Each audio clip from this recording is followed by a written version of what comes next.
ॐ ज्ञानतिमिरान्धस्य ज्ञानाञ्जनशलाकया चक्षुरुन्मीलितं येन तस्मै श्रीगुरवे नमः।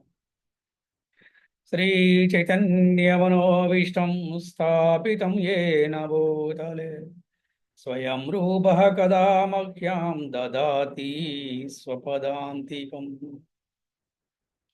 नमो विष्णुपदाय कृष्णप्रेष्ठाय भूतले श्रीमते भक्तिवेदान्तस्वामिनिति नामिने।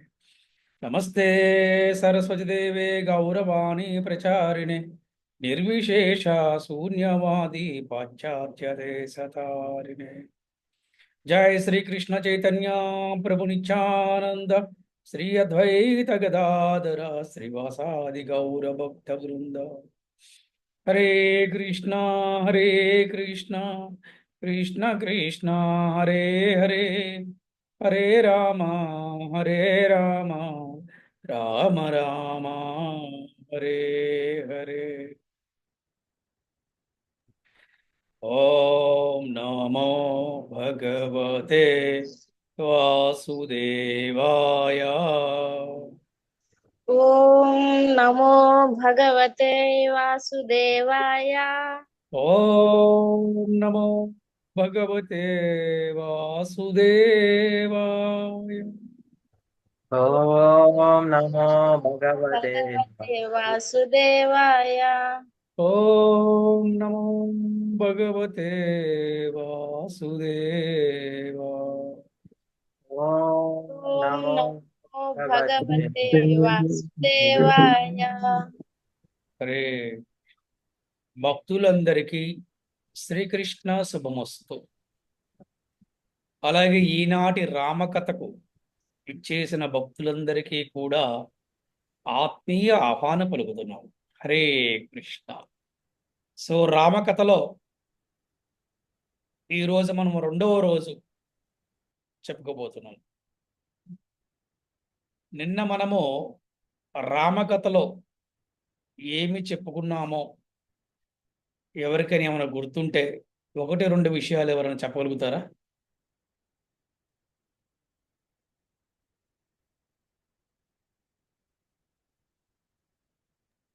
हरे कृष्णा प्रभु जी దండవత్ ప్రణామం ప్రభుజీ. హరే కృష్ణ ప్రభు. అంటే ప్రభుజీ నిన్నటి రామకథ క్లాస్ లో వ్యక్తి సమాజంలో ఏ విధంగా జీవించాలి, ఎలా ఉండాలి అనేది సాక్షాత్తు రాముడు కృష్ణుడు మానవుడిగా అవతారం ఎత్తి చేసి చూపించారు ప్రభుజీ. అంటే గురువుల్ని ఏ విధంగా ఆరాధించాలి, ఆ రాజ్యాన్ని ఏ విధంగా పరిపాలించాలి, రాజ్యంలో ఉన్న ప్రతి జీవికి ఏ విధంగా ధర్మాచరణ అనేది చూపించాలి, ధర్మాచరణ వారికి అందించాలి అనేది నిన్న క్లాస్ లో చెప్పారు ప్రభుజీ. అట్లానే భగవంతుడికి షడ్గుణ ఐశ్వర్యవంతుడని చెప్పారు. ఆ అధికార దుర్వినియోగము చేయకుండా ఆ మానవ జీవితంలో ధర్మాచరణ చేయవచ్చు అని కూడా రాముడు చూపించాడు ప్రభుజీ. తర్వాత ఆ బహుభార్య తత్వం అనే ఒక అవకాశం ఉన్నా కూడా రాముడు ఏకపత్ని వ్రతం చేసి ఆ మనుషులకి జీవితాన్ని ఎలా నడపాలో కూడా చూపించారు ప్రభుజీ. Hare Krishna. Very good, thank you Prabhu, చాలా బాగా చెప్పారు. నిన్నంతా కూడా రాముడు గుణాలని సద్గుణాలని మనం కీర్తించాం. నిన్న రాముని గుణాలు సద్గుణాలని మనం నిన్న కీర్తించాం. ఇంకా కొన్ని ఈ రోజున గొప్ప గొప్ప విషయాలు మనము రాముడి గురించి చర్చించుకోబోతున్నాం.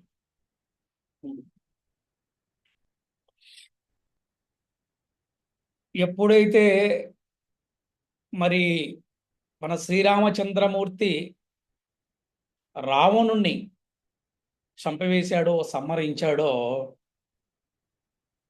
అప్పుడు రావణుడు రక్తం కక్కుతూ విమానం నుండి నేల కూలాడు అనమాట.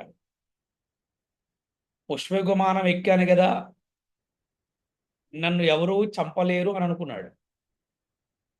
కానీ శ్రీరాముడు ఆయన సామాన్యమైన వ్యక్తి కాదు కదా, భగవంతుడు. అటువంటి రావణుణ్ణి శ్రీరాముడు సంహరించాడు.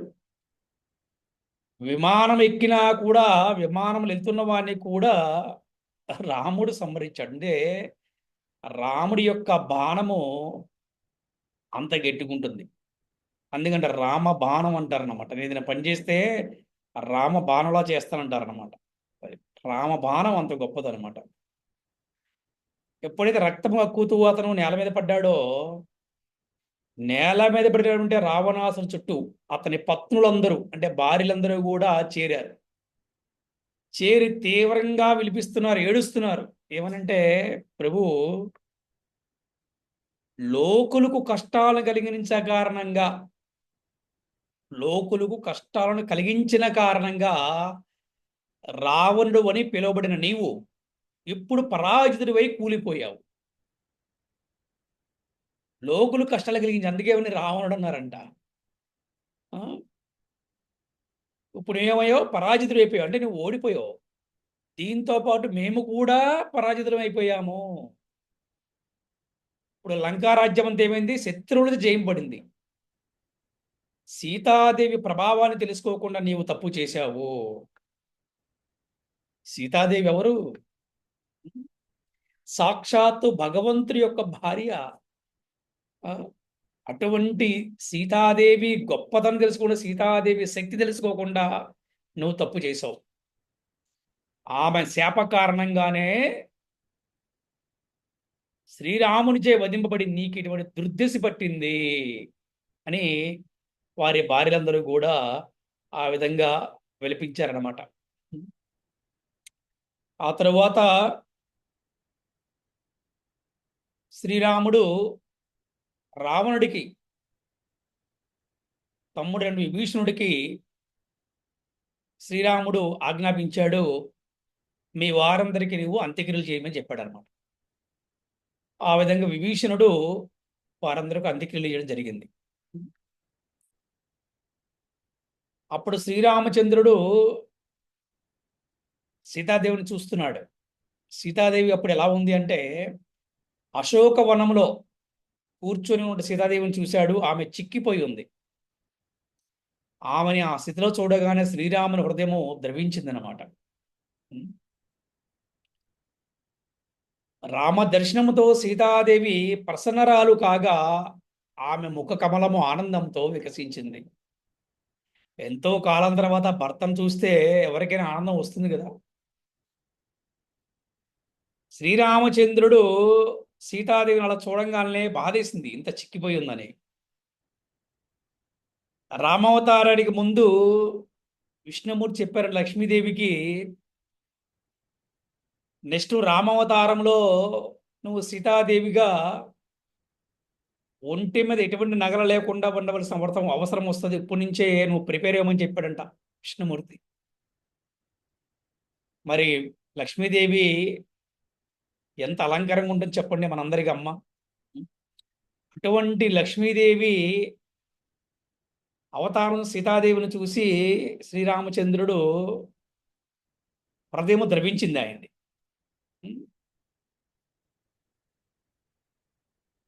ఆ విధంగా ఈ యొక్క రాక్షసులను కల్పాంతం వరకు పాలించే అధికారాన్ని విభీషణునికి ఇచ్చి శ్రీరాముడు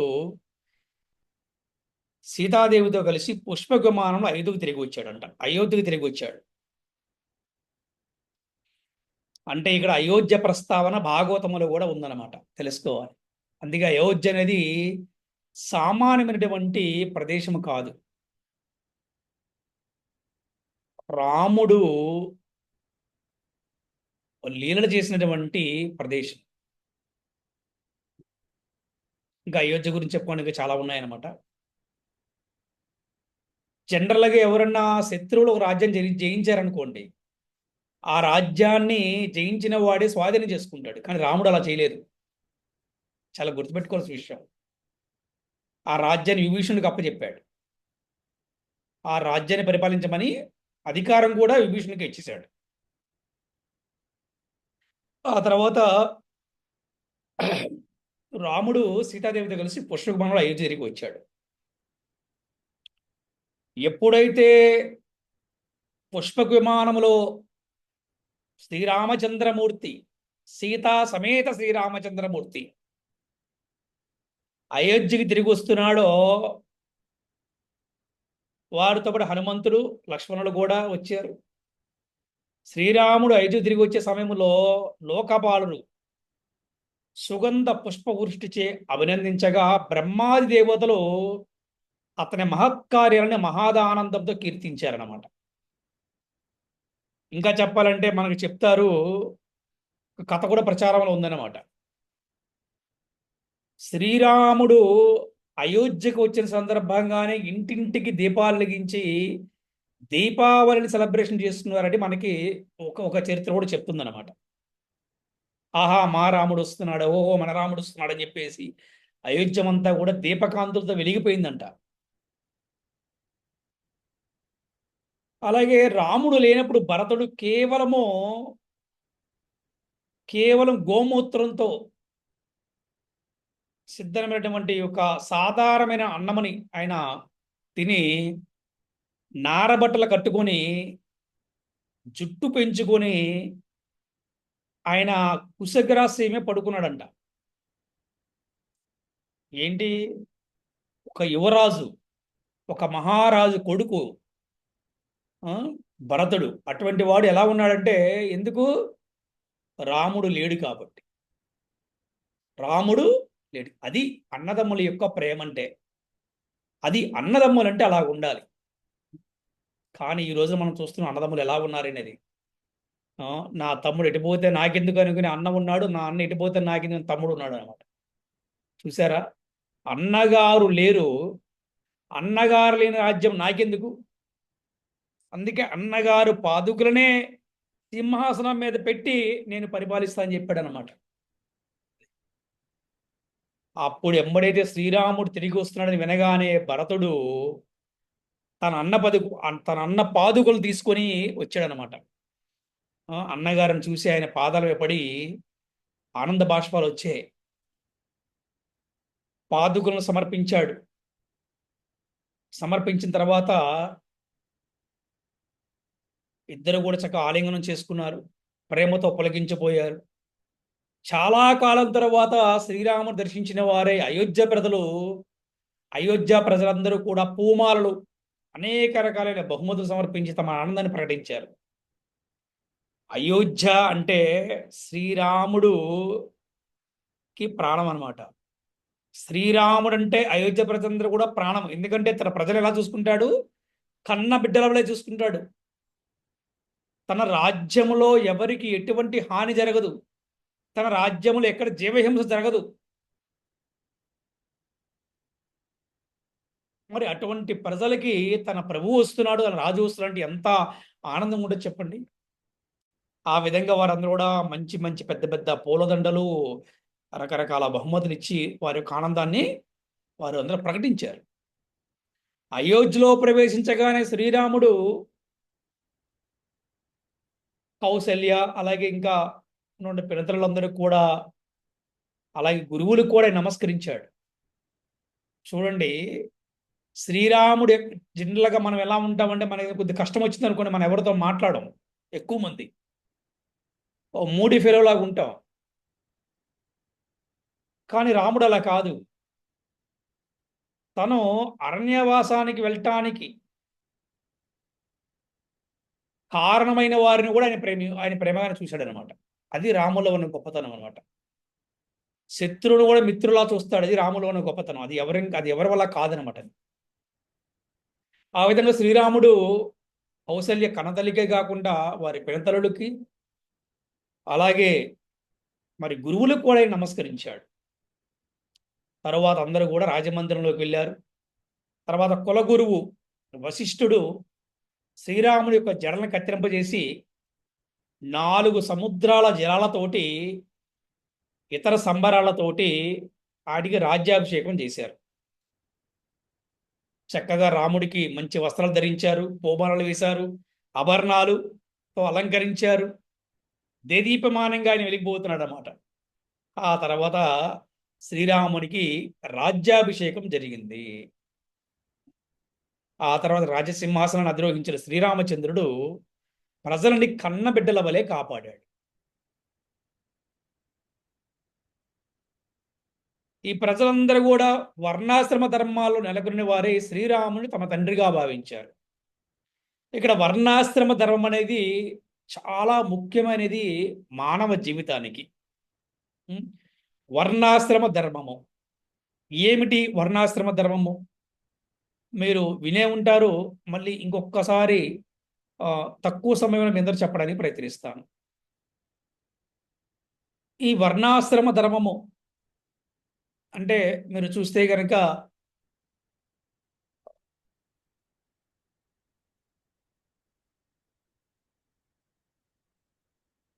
బ్రాహ్మణ, క్షత్రియ, వైశ్య, శూద్ర ఒకలాగా, ఇకపోతే బ్రహ్మచారి, గృహస్థ, అలాగే వానప్రస్థము, సన్యాసం. ఇవన్నీ కూడా చక్కగా వారందరూ పాటించారు శ్రీరాముడి యొక్క రాజ్యంలో. శ్రీరాముడు రాజ్యపాలన చేసింది త్రేతాయుగంలోనే అయినా అతని చక్కని పాలన వలన ఆ యుగము సత్యయుగాన్ని పోలిందంట. యాక్చువల్గా సత్యయుగంలోనే అందరూ కూడా ప్రజలు చాలా సంతోషంగా ఉన్నారు. ధర్మము 4 పాదాల మీద ఉంది చెప్పుకుంటూ ఉంటాం. అలాగే త్రేతాయుగంలో కూడా శ్రీరామచంద్ర ప్రభు ఉన్నంత వరకు, అంటే శ్రీరామచంద్ర ప్రభు ఇక్కడ 11,000 సంవత్సరాలే వారి యొక్క రాజ్య పరిపాలన చేశారు. వారి ఉన్నంత వరకు, త్రేతాయుగంలో శ్రీరామచంద్ర ప్రభు ఉన్నంత వరకు కూడా యుగం ఎలా ఉందంటే సత్యయుగాన్ని పోలింది అనమాట. ప్రతి ఒక్కరు కూడా ధర్మపరులుగా సుఖంగా ఉన్నారు అందరూ కూడా. అలాగే శ్రీరాముని యొక్క పరిపాలనలో అరణ్యాలు, నదులు, పర్వతాలు, గిరులు, వర్షములు, సప్త దీపాలు, సప్త సముద్రాలు అన్నీ కూడా సమస్త జీవులకు కూడా అంత అనుకూలంగాను ఆనందంగా చక్కగా ఇవన్నీ కూడా అనుకూలంగా పనిచేసాయంట. ఏవి? అరణ్యాలు, నదులు, పర్వతాలు, అంటే ప్రకృతి మొత్తం చూసారు. ఇవన్నీ కూడా రామునికి అనుకూలంగా పనిచేసాయంట. శ్రీరామచంద్రుడు ప్రపంచ చక్రవర్తిగా ఉన్నప్పుడు ఎవరికి కష్టాలు కానీ, వ్యాధులు కానీ, ముసలితనము కానీ, నష్టము కానీ, దుఃఖము కానీ, శోకము కానీ, భయము కానీ, అలసట కూడా ఏమాత్రము ఈ జీవులు కలగలేదంట. బాబా బాబా అందుకే కదా రామరాజ్యం కావాలి, రామరాజ్యం కావాలి, రామరాజ్యం కావాలంటే అందరూ కూడా. కానీ ఎవరు రామభక్తి చేయరు కదా. కృష్ణ ప్రేమ కావాలి, కృష్ణ ప్రేమ కావాలి, కృష్ణ భక్తి ఎవరు చేయరు. చూడండి, రామరాజ్యంలో శ్రీరామచంద్ర మహాప్రభు యొక్క రాజ్యంలో ఎవరికి వ్యాధులు లేవంట, ముసలిధనం లేదంట, ఎవరికి దుఃఖం లేదు, భయం లేదు, అలసట లేదంట. మృత్యువు కూడా సంప్రాప్తించదండి. ఎవరికైతే కోరుకోర నాకు నాకు ఎవరైతే చావు వద్దనుకుంటారో వాళ్ళకి చావు కూడా లేదంట వాళ్ళకి.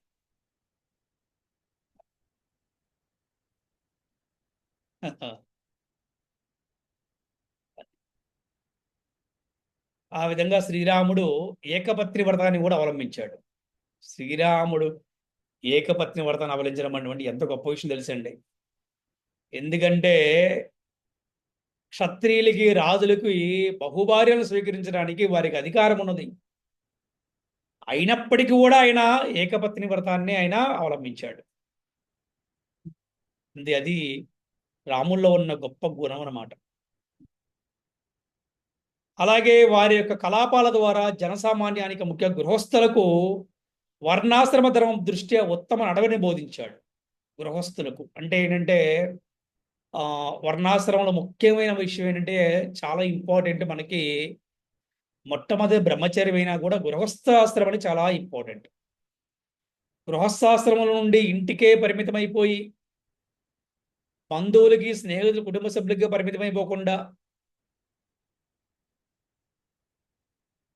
ఆ ఇంట్లో ఉన్న వారికి 50 సంవత్సరాల వయసు నిండిన తర్వాత వారు వానప్రస్థాశ్రమాన్ని స్వీకరించాలి. అంటే వారి పిల్లలకి వివాహాలు, బాధ్యతలను అయిపోయిన తర్వాత వానప్రస్థాశ్రమం స్వీకరించిన తర్వాత సన్యాసాన్ని స్వీకరించాలి. ఇటువంటి ధర్మాన్ని చక్కగా శ్రీరాముడు బోధించాడు అందరికీ కూడా. ఎందుకంటే ఆ వర్ణాశ్రమ ధర్మం ద్వారానే వర్ణాశ్రమ ధర్మం ద్వారానే భగవంతుని చేరుకోగలుగుతాము. మరి అలాగే సీతాదేవి గురించి ఇప్పుడు మనము కీర్తించుకోవాలి. సీతాదేవి ఆమె సామాన్యమైనటువంటి స్త్రీ కాదు. సీతాదేవి కూడా వినయశీలి, నిష్ఠావంతురాలు, అలాగే పతివ్రత, సదా భర్త భావమును ఎరిగినదే తన నడత, ప్రేమ, సేవలతో శ్రీరామునికి ఆవిడ భారీగా కీర్తి గడించిందనమాట. ఆ తరువాత శ్రీరాముడు ఒక గురువును స్వీకరించి వైభవపేతమైనటువంటి సంబరాలతో యజ్ఞాలు చేశాడనమాట. ఆ విధంగా అతడు తనను తానే అర్చించుకున్నాడు. తనను తానే అర్చించుకున్నాడంటే ఏంటి? ఎందుకంటే భగవంతుడికి ఒక పేరు ఏంటిది చెప్పండి? యజ్ఞుడు. అందుకే శ్రీరాముడు భగవంతుడు ఆయన గురువును స్వీకరించి యజ్ఞాలు చేసి తనను తానే అర్చించుకున్నాడంట.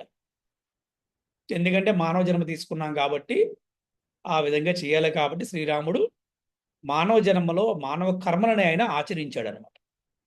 కానీ కర్మ ఆచరించాల్సిన అవసరం లేదు. కానీ మనందరి కోసం, ప్రజలందరి కోసం కూడా ఆయన రాముడు ఏ విధంగా ఆచరించాడో ప్రజలందరూ అదే విధంగా ఆచరించాలి అని అనుకుని చాలా మంది ఉంటారు. అందుకని వారందరూ ఎక్కడా కూడా దారి తప్పకుండా శ్రీరాముడు భగవంతుడైనప్పటికీ కూడా ఆయన గురువును స్వీకరించి యజ్ఞాలను కూడా చేశాడు ఆయన. అందుకే ఉన్నారు తనను తానే అర్చించుకున్నాడు. ఆ తర్వాత శ్రీరాముడు తూర్పు దిక్కుని పోతకు, దక్షిణ దిక్కుని బ్రహ్మకు, పశ్చిమ దిక్కుని అధ్వర్యునికి, ఉత్తర దిక్కుని సామవేద పారాయణ చేసి ఉద్గాతకి ఇచ్చాడు అనమాట. వీరందరూ బ్రాహ్మణులు అనమాట. వీళ్ళు పోత, బ్రహ్మ, అధ్వర్యు, అలాగే ఉద్గాత, వీరందరూ కూడా బ్రాహ్మణులు అనమాట. ఆ విధంగా అతను రాజ్యం మొత్తం కూడా దానం చేశాడు. భౌతిక వాంఛారహితులైన బ్రాహ్మణులకే ధరణి అంతా చెందాలని భావించిన శ్రీరాముడు 4 దిక్కుల మధ్య ఉన్న భాగాన్ని ఆచార్యునికి ఇచ్చేశాడు. అంటే 4 దిక్కులోకి నలుగురికి ఇచ్చాడు కాకుండా మళ్ళీ మధ్యలో భాగాన్ని ఎవరికి ఇచ్చాడు? ఆచార్యుడికి ఇచ్చాడు. అంటే భౌతిక వాంఛ అంటే ఏంటంటే భౌతికమైన విషయాలు లేకుండా ఉండేవాళ్ళు బ్రాహ్మణులు. ఆ రోజుల్లో అలా ఉండేవాళ్ళు బ్రాహ్మణులు. అటువంటి వారికే ఈ భూమి అంతా చెందాలి అని భావించాడు శ్రీరామచంద్రమూర్తి. అలాగా మొత్తం కూడా ఆయన అందరికి కూడా ఇచ్చేశాడు, మొత్తం ఇచ్చేశాడు. ఈ రకంగా శ్రీరాముడు కేవలం కట్టుబట్టలతో వీలాడంట. చూడండి, కట్టుబట్టలతో వీలాడంట, మొత్తం దానం చేశాడు.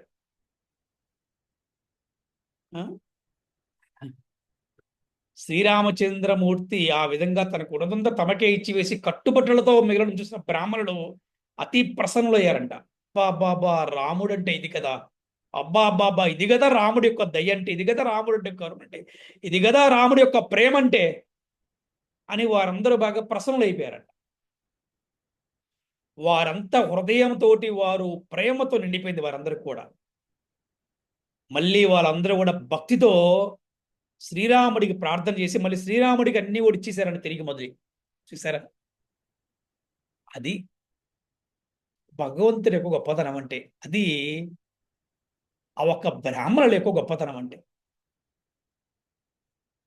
అందుకే చెప్తారు, నమో బ్రహ్మణ్య దేవాయ గో బ్రాహ్మణ హితాయ చ జగతితాయ కృష్ణాయ గోవిందాయ నమో నమః.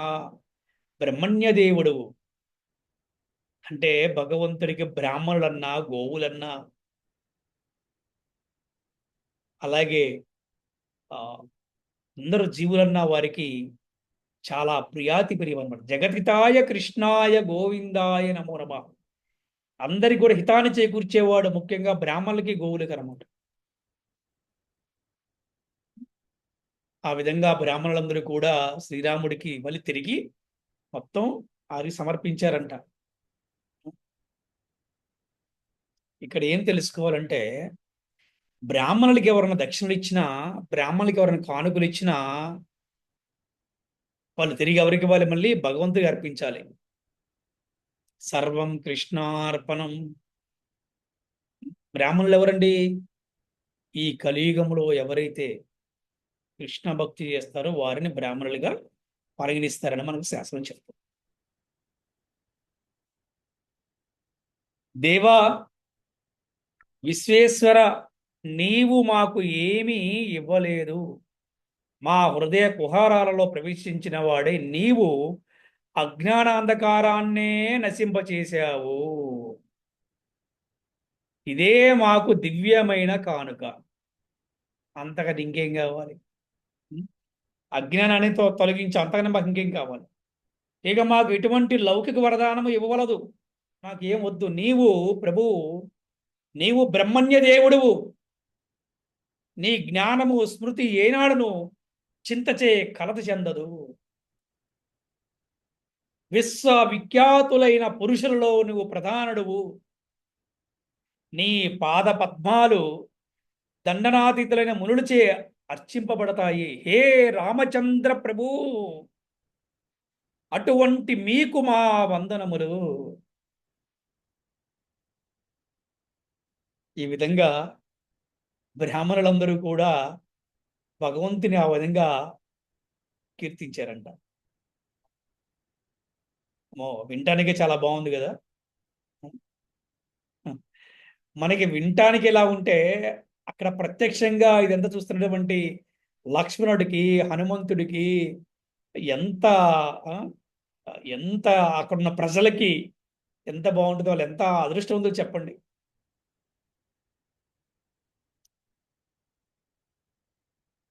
అలాగే ఒకసారి శ్రీరామచంద్రమూర్తి అంట తన గురించి తెలుసుకుంటాం కోసం, ప్రజల యొక్క అభిప్రాయం తెలుసుకోవడం కోసం మారువేషంలో ఆయన మారువేషంలో తిరుగుతున్నారంట ఆ రాజ్యంలో. అక్కడ రాజ్యంలో ఒక వ్యక్తి సీతాదేవి గురించి కొద్దిగా తప్పుగా మాట్లాడటం శ్రీరామచంద్రమూర్తి విన్నారు. వాడు ఎలాగ పోల్చాడనమాట. వాడి భార్యని, వారి భార్యని తిడుతూ ఈ విధంగా పోల్చాడు. పరపురుషునికి ఇంటికి వెళ్ళిన నీవు కులటవు, దూషితురాలువు, నిన్ను నేను పోషించలేను. పరపురుషుని గృహంలో బంధించబడిన సీతను భార్య వసుడైన శ్రీరాముడు అంగీకరించి వచ్చినేమో కానీ నేను అతని వలె భార్య వసుడు కాను, కనుక నన్ను స్వీకరించే ప్రసక్తే లేదని చెప్పేసి వాడు అన్నాడు. ఈ మాట శ్రీరామచంద్రమూర్తి విన్నారు. ఇప్పుడు వాడి గోళాలు పడచ్చు కదా, వాడి భార్య, వాడు బాధపడచ్చు కదా. మళ్ళీ శ్రీరామచంద్రమూర్తి మధ్య రావడం నేను చెప్పండి. అలాగే వాడు చెప్పాడు. ఆ మాటలు శ్రీరామచంద్రమూర్తి విన్నారు. ఆ మాటలు వినిన శ్రీరాముడు అట్టి దుర్మార్గుడికి భయపడిన వాడే గర్భిణితో ఉన్న సీతాదేవిని ఆయన పరిత్యజించాడు అంటారు. అంటే విడిచిపెట్టాడు అని చెప్పి మనకి చెప్తున్నారు అనమాట. ఆమె వాల్మీకి ముని ఆశ్రమానికి చేరుకున్నది. అలాగే కాలక్రమంలో ఆమెకు కవల పిల్లలు జన్మించారు. వారి లవకుశులు. వాల్మీకి ముని వారికి జాతకర్మలన్నీ కూడా చేశారు. ఆ విధంగా లక్ష్మణుడికి అంగదుడు, చిత్రకేతు అనే పుత్రులు, ఇద్దరు కొడుకులు లక్ష్మణుడికి పుట్టారు. అలాగే భరతునికి ఇద్దరు పుత్రులు, వారు తక్ష, పుష్కరుడు. అలాగే శత్రుఘ్నుడికి సుబాహువు, శృతసేనుడు అనే పుత్రులు కలిగారు. ఈ విధంగా జరిగింది.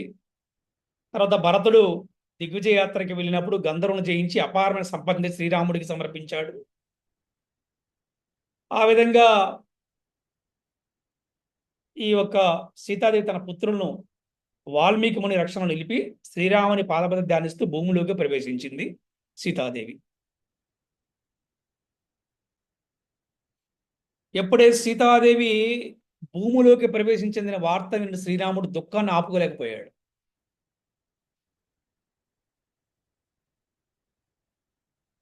తాను దేవదేవుడు అయినప్పుడు కూడా సీతాదేవి మహా గుణాలను స్మరించి దివ్యమైన ప్రేమభావంతో దుఃఖించాడు శ్రీరామచంద్రమూర్తి. సీతాదేవి భూమిలో ప్రవేశించగానే శ్రీరాముడు పూర్ణ బ్రహ్మచర్యాన్ని అవలంబించిన వాడై 13,000 సంవత్సరాలు అఖండ అగ్నిహోత్ర కర్మ నిర్వహించాడు అనమాట. చిన్న విషయం కాదు ఇది. ఇది నిత్య అగ్నిహోత్రం అంటారనమాట. ఆ విధంగా యజ్ఞాన్ని పూర్తి చేసిన తర్వాత అతడు బ్రహ్మజ్యోతికి, తర్వాత ఉన్నటువంటి వైకుంఠానికి వెళ్ళిపోయాడని మనకి చెప్తుందన్నమాట. దేవతల అభ్యర్థన మేరకు రావణుడి వధించడము, సముద్రపైన వారధిని కట్టడం వంటి కార్యాలు నిత్య లీలా విగ్రహుని శ్రీరాముని యథార్థమైన యశస్సుని తెలియజేస్తుందన్నమాట. అంటే భగవంతుడు శ్రీరామచంద్రమూర్తి చాలా లీలలు చేశారు. వాని ముఖ్యంగా మనం చూస్తే రావణుడు వధించడము, అలాగే సముద్రపైన వారధి కట్టడము, ఇలాంటివి మాత్రం శ్రీరాముడి యొక్క యశస్సును బాగా తెలియజేస్తుంది అనమాట. అలాగే తనకు సమానుడు కానీ అధికుడు కానీ లేనట్టు శ్రీరామునికి రావణుడిపై విజయాన్ని సాధించవలసిన అవసరం లేదు అసలు. వానరుల యొక్క సహాయం కూడా అవసరం లేదు శ్రీరామచంద్రమూర్తికి, అవసరం లేదు. నిన్న కూడా చెప్పుకున్నాం మన క్లాస్లో.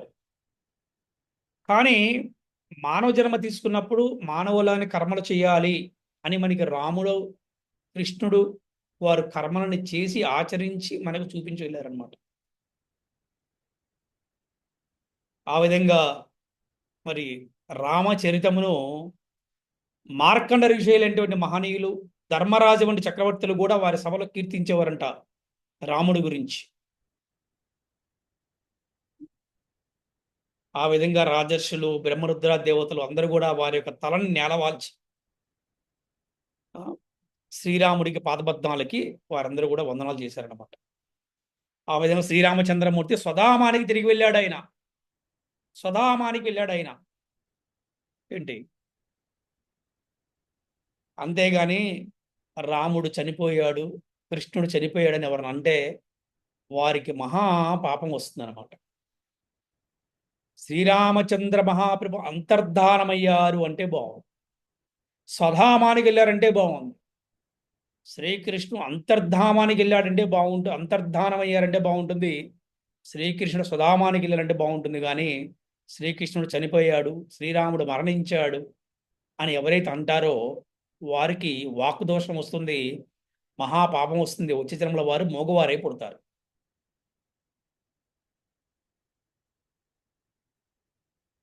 ఆ విధంగా శ్రీరామచంద్రమూర్తిని ఈ అయోధ్యావాసులందరూ కూడా తండ్రిలాగా భావించి వారందరూ కూడా శ్రీరామచంద్రుని అనుసరిస్తూ ఉన్నారన్నమాట. ఈ శ్రీరామచంద్రమూర్తి లీలా చరిత్రమును వినేవాడు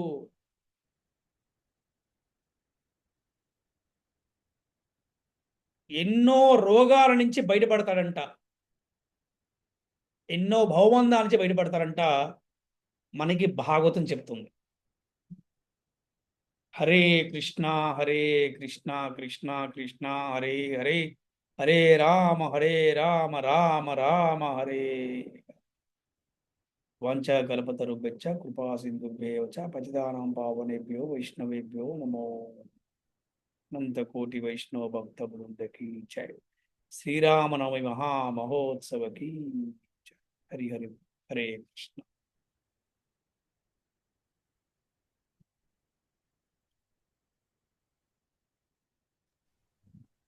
హరే కృష్ణ. మనము భాగవత కథల ఆధారంగా శ్రీరామచంద్రమూర్తి యొక్క గుణాలను సద్గుణాలను మనం కీర్తించాము. వారు ఏ విధంగా రావణాసును వధించాడు, వారు ఏ విధంగా ఆయన సముద్రంపై నుండి రామసేతు నిర్మించారు, వారు తల్లికి తండ్రికి గురువుకి ఎటువంటి సేవలు అందించారు, రాముడు గుణాలను సద్గుణాలను మనం కీర్తించాము. ఇవన్నీ కూడా మనము డే 1 డే 2 చెప్పుకున్నాం ఈరోజు వరకు. అలాగే రాముడు ఏ విధంగా అంతర్ధానమయ్యారు, సీతాదేవి ఏ విధంగా అంతర్ధానమైంది, ఇవన్నీ కూడా మనం చెప్పుకున్నాము. ఇకపోతే మనము రేపు రేపు ఎల్లుండు రాముడి యొక్క బాలకాండ, అంటే రాముడు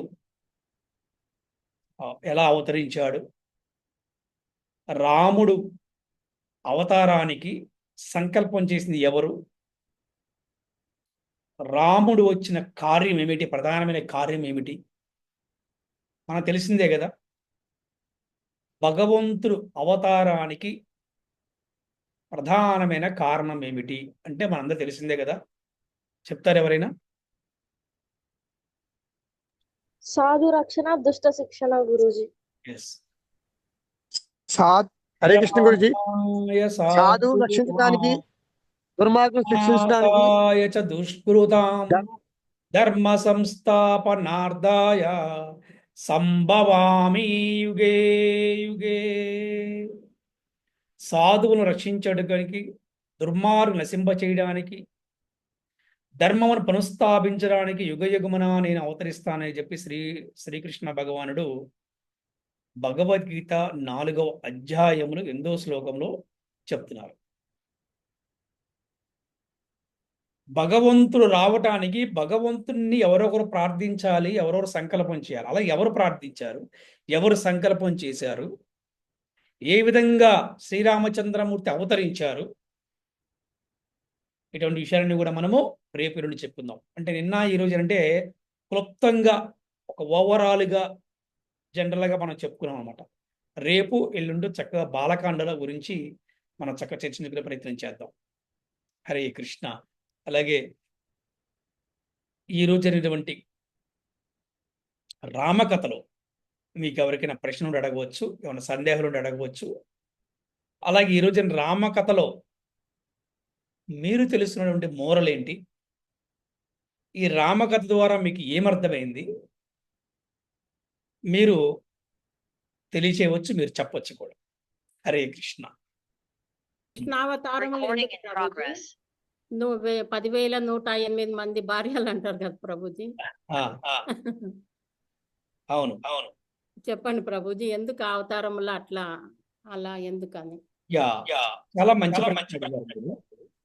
ఇది చాలా చాలా మందికి అవసరం కూడా.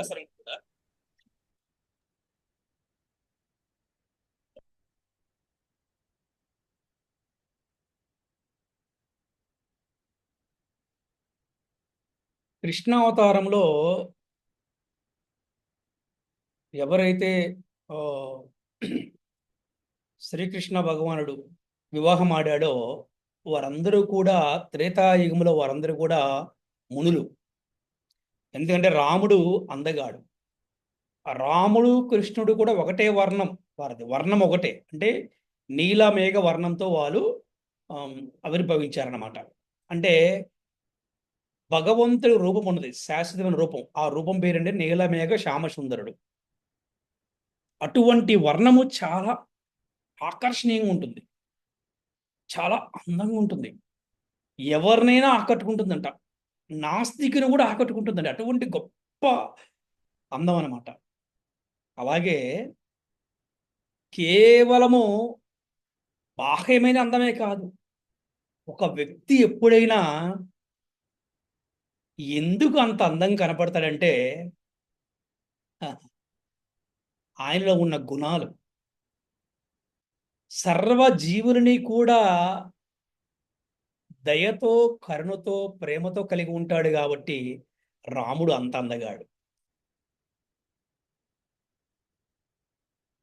తల్లికి, తండ్రికి, గురువులకి కూడా ఎంతో వినయముతో సేవ చేస్తాడు కాబట్టి రాముడు అంత అందగాడు. తన ప్రజలని కన్న బిడ్డల్లాగా చూసుకుంటాడు కాబట్టి రాముడు అంత అందగాడు. తన రాజ్యంలో కుక్క కూడా న్యాయం చేశాడు కాబట్టి రాముడు అందగాడు. అటువంటి అందగాన్ని చూసి మునులు, అబ్బా సీతాదేవి ఎంత అదృష్టవంతురాలు, ఇటువంటి రాముణ్ణి భర్తగా పొందిందే, అబ్బా అని వాళ్ళలో వాళ్ళకే ఒక లోపల ఒక హృదయంలో ఒక కోరిక కలిగిందంట. అబ్బా అసలు మగవాడి కోరికలు వంటి చూడండి, అంటే మునులు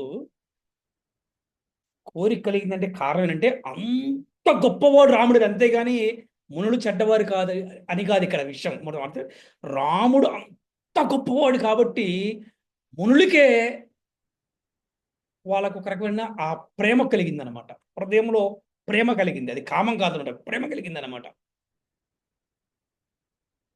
భావగ్రహీ జనార్దన, భగవంతుణ్ణి మనం ఏ భావంతో మనము స్మరిస్తామో, భగవంతుడిని మనం ఏ భావనతో మనము దర్శనం చేసుకుంటామో, మన భగవంతుడిని ఏమి కూడా అడగవసరం లేదంట. మన హృదయంలో ఆయన తెలుస్తాయంట, అవి మనకి ఇస్తాడంట. ఆ విధంగా రామావతారంలో ఉన్నటువంటి మునులు ఎవరైతే ఉన్నారో వారందరూ కూడా కృష్ణావతారంలో ఈ ఒక్క గోపికలని మనకి చెప్తుంది శాస్త్రం.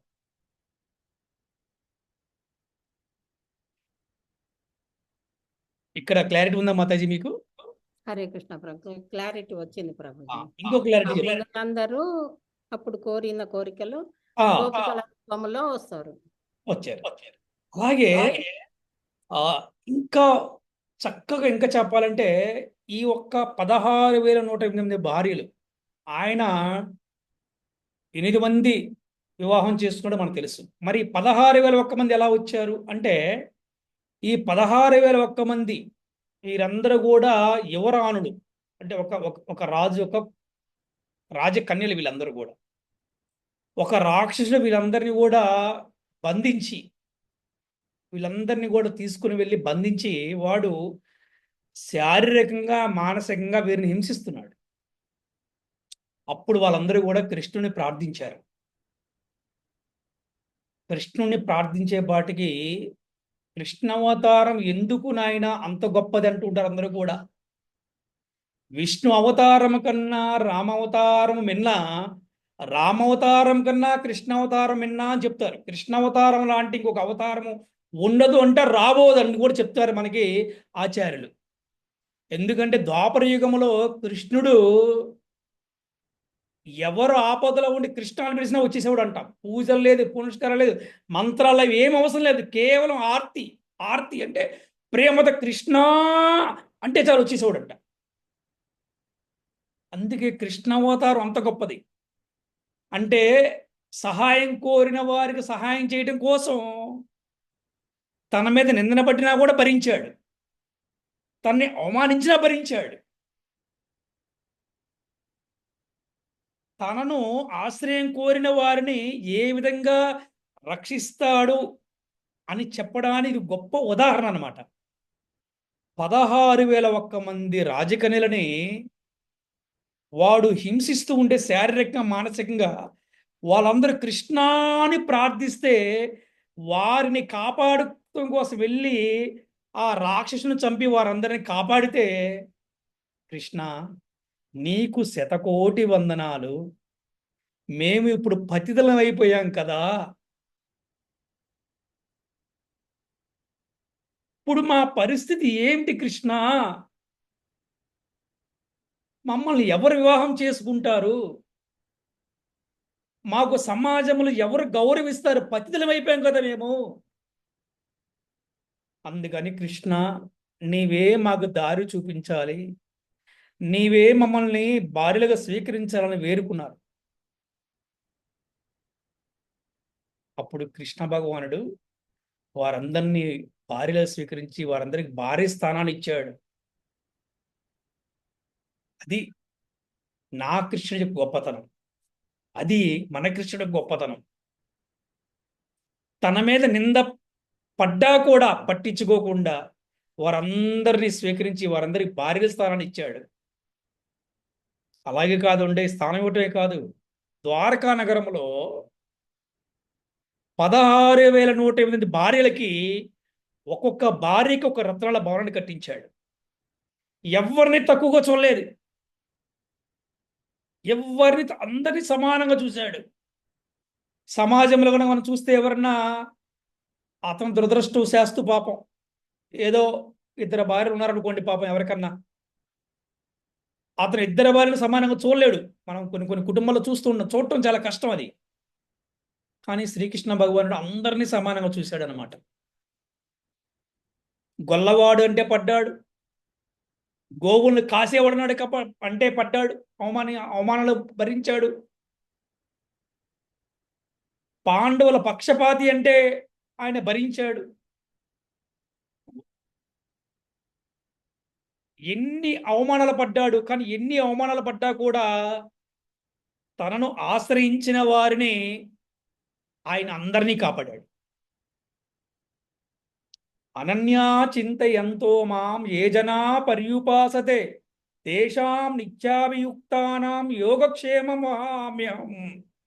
అనన్య భక్తితో నన్ను ఆశ్రయించిన వారికి లేనివి సమకూర్చెదను, ఉన్న వాటిని సంరక్షించెదను అని భగవద్గీత 9వ అధ్యాయంలో 22వ శ్లోకంలో చెప్తున్నాడు శ్రీకృష్ణ భగవానుడు. ఆ కారణంగా శ్రీకృష్ణుడికి అంతమంది భార్యలు వచ్చారు, కానీ కృష్ణుడు ఎవరిని కూడా కావాలని ఆయన ఎవరిని కూడా వివాహం చేసుకోలేదన్నమాట. ఆయన హరే కృష్ణ. థ్యాంక్స్ ప్రభుజీ, చాలా బాగా చెప్పినారు. ఏమో అంటే ఏమో నాకు తెలవదు. ఏమో ఇవాళ ఎమోషన్ అయిపోయాను. కృష్ణుడు యా అందుకు వచ్చారు కృష్ణుడికి ఇంతమంది భార్యలు. హరే కృష్ణ.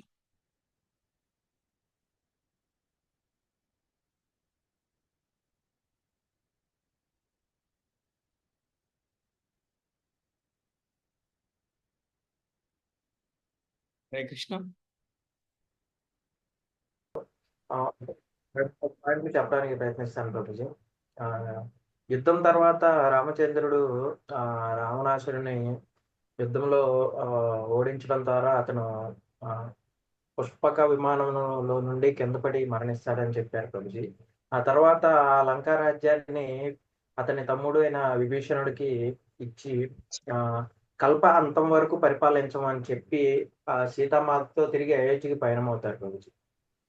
తర్వాత అయోధ్యకు పయనమయ్యే దారిలో అయోధ్య వాసులే కాదు, దేవతలు సైతము బ్రహ్మాది ఇంద్రాదులు కూడా రామచంద్రుడి యొక్క కీర్తిని, యుద్ధ ప్రావీణ్యాన్ని కీర్తించారని చెప్పారు ప్రభుజీ. ఈ రాముడు లేని రాజ్యంలో 14 సంవత్సరాలు మన భరతుడు రాముడి యొక్క పాదుకలు పెట్టి రాజ్యాన్ని పరిపాలించారని చెప్పారు ప్రభుజీ. అంతేకాకుండా భరతుడు అన్ని సంవత్సరాలు కూడా నేలపైన శయనిచ్చి నారబట్టలు కట్టుకొని ఒక సన్యాసి మాదిరిగా, ఒక రాజు అయినప్పటికీ ఒక సన్యాసి మాదిరిగా తన అన్నయ్య లేని రాజ్యంలో ఆ విధంగా ఉండి నిజంగా ఒక ధర్మమైన పరిపాలన అనేది చేసి చూపించారు ప్రభుజీ. తర్వాత మనం అందరము చెప్పుకుంటాం ప్రభుజీ, ధర్మము కేవలము 4 పాదాల్లో సత్యయుగంలోనే ఉందని. కానీ రామచంద్రుడు పరిపాలించిన 11,000 సంవత్సరాల్లో కూడా ధర్మం 4 పాదాల్లో ఉన్నదని చెప్పేసి చెప్పారు ప్రభుజీ. ఆ రామచంద్రుడు తిరిగి పట్టాభిషిక్తుడైన తర్వాత గురువును ఆశ్రయించి యజ్ఞాచరణలు, అనేక రకమైన యజ్ఞాచరణలు చేశారు ప్రభుజీ. ఆ తర్వాత 4 దిక్కులను 4 బ్రాహ్మణులకు ఇచ్చివేశారు ప్రభుజీ. ఆ తర్వాత ఆ 4 దిక్కుల మధ్యలో ఉన్న ప్రదేశాన్ని ఎవరైతే ఆ గురువు ఉన్నారో ఆ గురువుకి కూడా ఇచ్చివేసి కేవలము తన ఒంటి మీద ఉన్న వస్త్రాలకే పరిమితమయ్యాడు ప్రభుజీ. ఆ దాన గుణాన్ని, ఆ ధర్మాచరణని చూసిన ఆ బ్రాహ్మణులు ఆ ఆచార్యుడు తిరిగి ఇది భగవంతుడి సేవకే మేము ఎలాగో ఉపయోగించాలి కాబట్టి రాముడు సాక్షాత్తు భగవంతుడు అన్న ఆలోచన వాళ్ళకు ఉంది కాబట్టి ఆ రాజ్యాన్ని అంతా ఇలా తిరిగి రామచంద్రుడికి అప్పగించడం జరిగింది ప్రభుజీ. హరే కృష్ణ ప్రభుజీ, ధన్యవాదాలు. సో ఈరోజు ఈ క్లాస్లో మోరల్ ఏంటి, ఎవరైనా చెప్తారా? మోరల్ ఏంటి అసలు?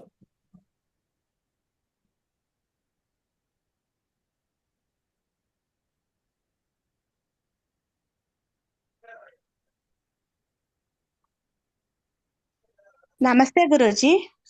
నమస్తే. మంజులాని గురూజీ. రాముడికి లాగా అందరూ సత్యంగా ఉండాలి గురూజీ. సీతమ్మ వారికి లాగా అందరూ కూడా ధర్మపత్ని లాగా ఉండాలి. మన రామరాజ్యం లాగా మన ఇల్లు కుటుంబం కూడా ఉండాలి. అట్లా అన్నదమ్ముళ్ళు అందరూ కలిసిమెలిసి ఉండాలి. భర్త భార్యని ఎలా ప్రేమించాలన్నది ఇందులో నీతి తెలిసింది గురుజీ. సీతమ్మ వారు గనక ఎట్లా ఉన్నారు అన్నది అర్థమైంది గురుజీ. బాగా చెప్పారు. ఇంకా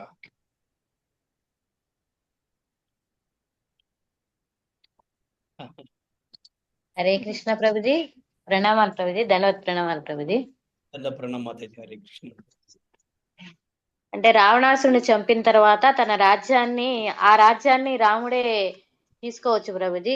కానీ తను తీసుకోకుండా విభూషణుడి యొక్క ధర్మం చూసి విభూషణునికి అప్పచెప్పాడు ప్రభుజీ. అక్కడ మనం రాముల వారి యొక్క గొప్పతనాన్ని మనం తెలుసుకోవచ్చు ప్రభుజీ. నాకు అర్థమైన నీతి అది ప్రభుజీ.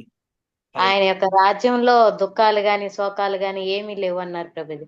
అంటే దాదాపుగా భగవద్ధామం గోలోకంలో ఎలా ఉన్నదో పరిస్థితి ఇక్కడ కూడా రామరాజ్యంలో కూడా అలానే ఉందని అర్థమైంది ప్రభుజీ. ఎవరి ధర్మాలను వాళ్ళు పాటించడం ఇవన్నీ కూడా చేశారు ప్రభుజీ ఆయన రాజ్యంలో. అంటే ధర్మం అంటే ప్రజలందరూ ఎలా నడుచుకోవాలో 100% నడుచుకున్నారు. అది ఎందువల్ల అంటే రాముడు కూడా అలా ఉన్నాడు. రాజు ఎలా ఉంటే యథా రాజా తదా ప్రజ అంటారు కాబట్టి రాముడు కూడా అలా ప్రజలందరికి కూడా మోరల్ గా ఉన్నాడు. ప్రజలు కూడా ఆయన్ని బట్టి ప్రజలందరూ కూడా అలానే ఉన్నారు ప్రభుజీ. హరే కృష్ణ ప్రభు. ధన్యవాద ప్రణామం ప్రభుజీ. వచ్చినప్పుడు జనరల్ గా సాధు రక్షణ దుష్ట శిక్షణ అంటారు. కానీ ఈ రామావతారంలో రాముల వారు మానవుడు ఏ విధంగా జీవించాలి, తన యొక్క కర్తవ్యం బాధ్యత కర్మ ఏ విధంగా నిర్వహించాలి, ప్రతి కర్మలో డ్యూటీస్ చేస్తున్నారు, దాని యొక్క ప్రతిఫలాన్ని ఎక్స్పెక్ట్ చేయట్లా. సేమ్ మానవుడు కూడా మన బాధ్యతలు నిర్వర్తించాలి. ఆ కర్మ ఫలాలు భగవంతుడి మీద భారం వదిలేసేయాలి. అదే ఈ మెటీరియల్ థింగ్స్ మీద కానీ ఎక్కడా కానీ అటాచ్మెంట్ పెట్టుకోవాలి. ప్రతిదీ వైరాగ్యమే. ప్రతి కర్మ జనం అవతరించినప్పటి నుంచి ఈ అవతారం చాలించిన టైం కూడా రామావతారం మొత్తం కీర్తి. ఇప్పుడు నేను స్వయంగా చూడకపోయినా మీ యొక్క చెప్తుంటే ఒళ్ళంతా చెప్పలేకపోతున్నా. వెంట్రుకలు నెక్కుపడుచుకుంటున్నాయి. అసలు ఈరోజు చాలా ఆనందంగా ఉంది గురుజీ. అంటే సేవ చేస్తూనే వింటున్నా కానీ మనసంతా ఇటే ఉంది. దానం గుణంలో కానీ ఇందాక సాంబశివరావు ప్రభుజీ ఒక ధర్మ సందేహం అడిగారు. అసలు ఇప్పటిదాకా నేను వినలేదు గురు. చాలా మంది ఇక్కడే రాముల వారిని కామెంట్ చేస్తున్నారు, అలాగే కృష్ణుని కామెంట్ చేశారు. ఇదంతా భగవంతుడిని మనం అనుకరించకూడదు, అనుసరించాలి అని ఈ యొక్క క్లాస్ లో తెలుసుకున్నా. మనం గనక నిర్ణయం తీసుకోకపోతే గురువు నడి తీసుకోవాలి.